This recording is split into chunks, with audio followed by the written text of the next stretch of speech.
The Fujifilm X-Pro4 has become something of a mythical figure within the photography community. Whispers of its development circulate frequently, yet there's no official confirmation. For Fujifilm enthusiasts, particularly fans of the X-Pro series, the silence is deafening. With speculation pointing toward a 40.2-megapixel X-Trans CMOS 5 HR sensor and the well-established X-Processor 5, many are wondering not just when the X-Pro4 will arrive, but also if Fujifilm can craft something genuinely special, something that lives up to the revered X-Pro legacy.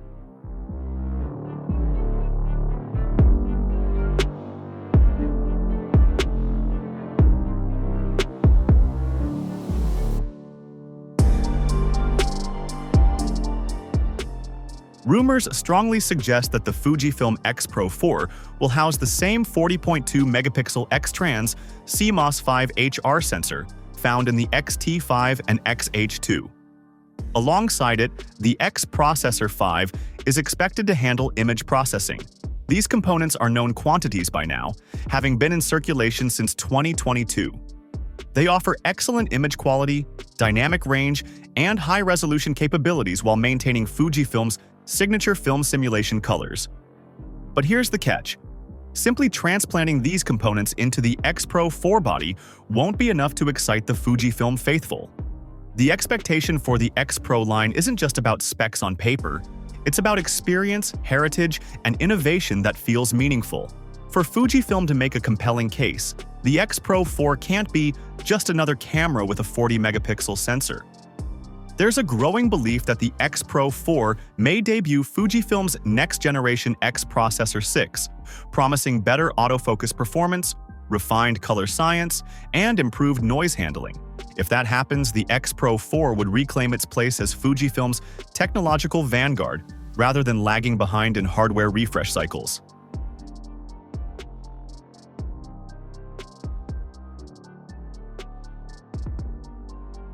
One of the most polarizing aspects of the X-Pro3 was its hidden LCD screen. A bold design choice meant to encourage photographers to shoot through the viewfinder rather than chimping every shot. While philosophically intriguing, in practice it frustrated many users. A screen that folds inwards isn't necessarily practical for street or documentary photographers who rely on quick glances at their framing and settings.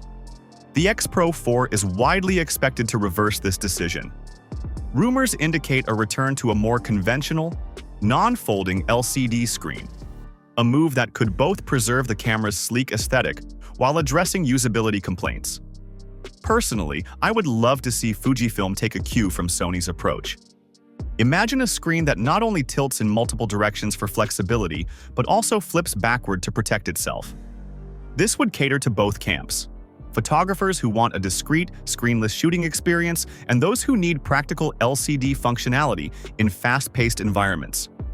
Given Fujifilm's attention to detail and their history of blending form and function, a smart hybrid solution seems plausible. The brand understands how emotionally attached its audience is to design language, and the X-Pro4's ergonomics will likely honor that while adapting to modern workflow demands.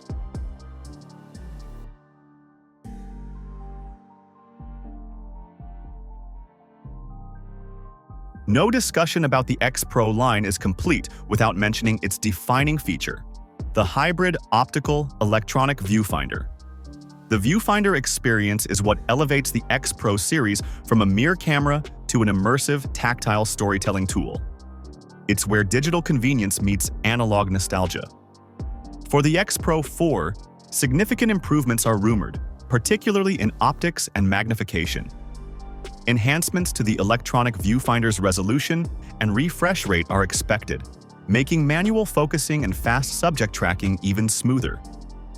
A more refined optical viewfinder, possibly with reduced parallax error and improved brightness, could further elevate the shooting experience. If Fujifilm nails this aspect, it would ensure the X-Pro4 retains its unique identity in a market flooded with generic mirrorless designs. The viewfinder isn't just a feature, it's a philosophy.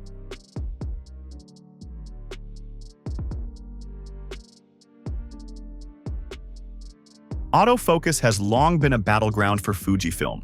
While the X-Processor 5 brought notable improvements in subject tracking and recognition, it still lags slightly behind competitors like Sony and Canon in terms of consistency and speed, especially in demanding environments. The X-Pro4, if positioned as a flagship, must address this. Given the camera's likely target audience, street photographers, photojournalists, and documentary shooters, autofocus reliability is non-negotiable. Rumors suggest autofocus performance akin to the X-T5, but if Fujifilm pairs the X-Pro4 with an all-new processor X-Processor 6, we could see significant leaps in AF speed, accuracy, and subject recognition. In-body image stabilization, IBIS, is also expected, bringing 5 to 6 stops of stabilization to the rangefinder form factor. This would mark a substantial improvement for low-light shooting and handheld video, areas where the X-Pro line has historically underperformed.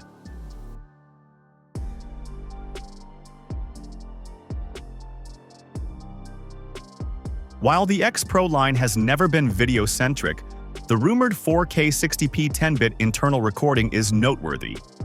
For hybrid shooters who value form factor and discreteness over traditional video rigs, this upgrade adds a layer of versatility. However, it's unlikely that Fujifilm will position the X-Pro4 as a video powerhouse.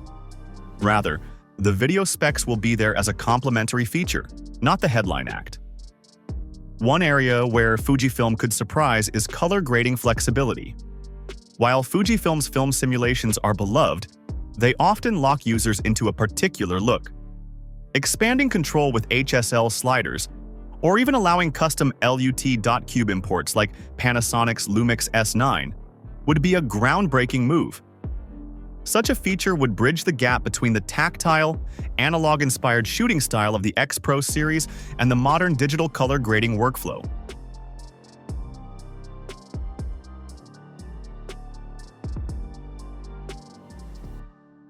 If the X-Pro4 sticks to tradition, its price will likely hover around $2,000 to $2,500. However, given the extensive upgrades being rumored, IBIS, hybrid viewfinder enhancements, potential next-gen processor, there's a real chance Fujifilm could price it even higher, possibly pushing into the $2,600 to $2,800 bracket. This raises a critical question. Is there still a market for a premium, rangefinder-style APS-C camera in 2026?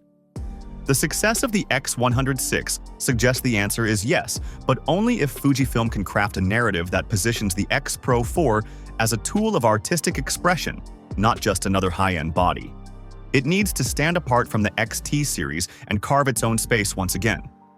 The XE5, a foreshadowing or a successor? When Fujifilm launched the XE5, it couldn't stop referencing the X-Pro series. This didn't feel accidental. It felt like Fujifilm was indirectly addressing the elephant in the room. The XE5 is an excellent camera, lightweight and powerful, but for X-Pro loyalists, it lacks that distinct identity. Could Fujifilm be grooming the XE line to carry forward the X-Pro's cultural legacy? Or is the XE5 a deliberate placeholder, keeping rangefinder enthusiasts occupied while something revolutionary brews behind closed doors? Personally, I lean toward the latter. The X-Pro4's prolonged absence suggests Fujifilm is rethinking not just a product, but an entire approach. They know a simple spec bump won't cut it.